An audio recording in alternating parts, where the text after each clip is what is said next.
শীতকালে মাঠ ভরে থাকে হলুদ রঙের বাহারে, প্রকৃতিকে সাজিয়ে রাখে সারাদিন হাওয়ার তালে। দোলায় তাদের মাথা, সেই টানে মৌমাছি হাজির হয় সেথা। শীতকালে মাঠ জুড়ে বসে সর্ষে ফুলের মেলা, হলুদে মোড়া গোটা মাঠের সৌন্দর্য দেখে কেটে যায় সারা বেলা। আসসালামু আলাইকুম এভরিওয়ান। এই যে আমার মুখটি দেখছেন কালো হয়ে যাচ্ছে, এটা কিন্তু খারাপ লাগার কালো না, ভালো লাগার কালো। তবে এই যে সবসময় ভাবিদের জন্য ওয়েট করতে হয়, এই যে আমার এই লেট করাটা আসলে ভালো লাগে না, এই জন্যই মুখটা কেন যেন কালো হয়ে যাচ্ছিল। তারপর সবাই আসলো, আবার মুখে হাসি চলে আসলো।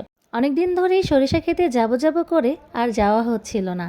এবার তো কাশফুলে যাওয়া হলো না, তো একেবারে সিদ্ধান্ত নিয়েই নিলাম যে না, আমরা সরিষা খেতে যাবো তো যাবোই। তারপর সবাই রওনা দিয়ে দিলাম একেবারে রিক্সা করে। তারপর মায়ের সাথে একটু দুষ্টামি করছিলাম, দেখো তো এত সুন্দর একটা কিউট মেয়ে পেয়েছো তুমি। কালো মানুষ কিভাবে এত সুন্দর মেয়ে পায়, দেখো তো।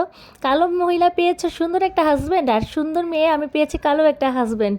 আমার বাবার গুণের কারণেই আমি হয়েছি সুন্দরী। আসলে মাকে পচাচ্ছিলাম তা না, কিন্তু মেয়েরা যেহেতু একটু বাবা ভক্ত হয় সেই হিসেব করেই মায়ের সাথে একটু দুষ্টমি করছিলাম। আর আমার হাজব্যান্ড, আমার মা, আমার বাবা, এই তিনটা মানুষ ছাড়া এখন আমি দুনিয়ার কাউকেই এত বেশি চিন্তা করি না। আমি তাদেরকে এত বেশি পরিমাণে ভালোবাসি। তো কালো সুন্দর এগুলো কোনো ব্যাপার না আসলে। এই তো সরিষা খেতে চলে আসলাম অবশেষে। এই যে দেখেন, লেট পাবলিক সবসময় লেট। এখানে এসেও সে ঝামেলা করেছে, সে চিনতে পারছিল না। তারপর রিক্সাওয়ালা মামাকে নিয়ে অনেক ঘুরাইছে। মামা এখন ভাড়া বাড়িয়ে দিতে বলতেছে, আর আমি বলছিলাম যে না মামা, আপনি আমাদের সাথে ঘুরে যান, সরিষা ক্ষেতের ভিউ দেখে যান, আর আমি আপনাকে সুন্দর সুন্দর ছবি তুলে দেই। তখন মামা হাসতেছিল আমার কথা শুনে যে পাগলি মেয়েটা কি বলে। আমি আসলে বরাবরই একটু চঞ্চল, সবার সাথে দুষ্টমি করি আর অনেক সহজে মিশে যেতে পারি। দুষ্টুমি করতে করতে অবশেষে চলে এলাম আমাদের সরিষা খেতে। এই পাহাড়ের উপর থেকে নেমে গেলাম, ধরেন ধরেন আস্তে আস্তে আস্তে পড়েও তো যেতে পারি এই ভয়ও ছিল ভিতরে, কিন্তু কেমন যেন পাহাড়ের উপর থেকে নামতে মজাই লাগছিল। তারপর নেমেই দেখি উফ কি সুন্দর ভিউ। চারপাশে এত সুন্দর ভিউ দেখলে কার না ভালো লাগে। পুরা গ্রাম বাংলার এই রূপ দেখে মন প্রাণ জুড়ে যাচ্ছিল। এ মানুষ সরিষা খেতে আসবে আর ছবি তুলবে না, তা কি করে হয়। তাকিয়ে তাকিয়ে খালি দেখবেন সবার হাতে একটা করে ফোন আছে, আর সবাই কি করছে, ইচ্ছে মতো ছবি তুলছে।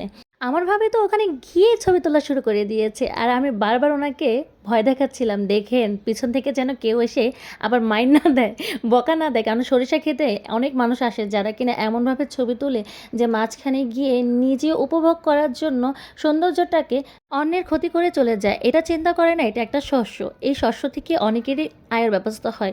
তো সেখানে আমি মাঝখানে গিয়ে যদি ফুলগুলোকে ছিঁড়ে দোলে মুচড়ে একদম পাড়িয়ে রেখে আসি, তাহলে অন্যের ক্ষতি হবে। আমি বরাবর সবসময় একটা জিনিস চিন্তা করে চলি যে আমার নিজের উপভোগ্য কোনো জিনিসের জন্য যেন অন্য কারো কোনো ক্ষতি না হয়। আমি দেখেন পুরো খালি জায়গাটা যেখানে, সেখানেই বারবার ঘুরছিলাম, ভিডিও করছিলাম, সব কিছু করছিলাম।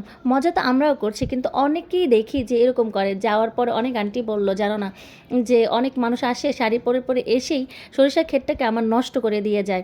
তো তোমরা কত সুন্দর করে কাজ করে যাচ্ছ। ইস, আন্টির প্রশংসা শুনে তো আমি উড়ে উড়ে গেলাম। প্রজাপতির মতো আমার ডানাগুলো যেন উড়ে বেড়াচ্ছিল। আমার বারবার সরিষা ক্ষেতের এই হলুদ রঙে নিজেকে রাঙাতে ইচ্ছে করছিল, আর বারবার মুক্ত পাখির মতো ঘুরে বেড়াতে ইচ্ছে করছিল।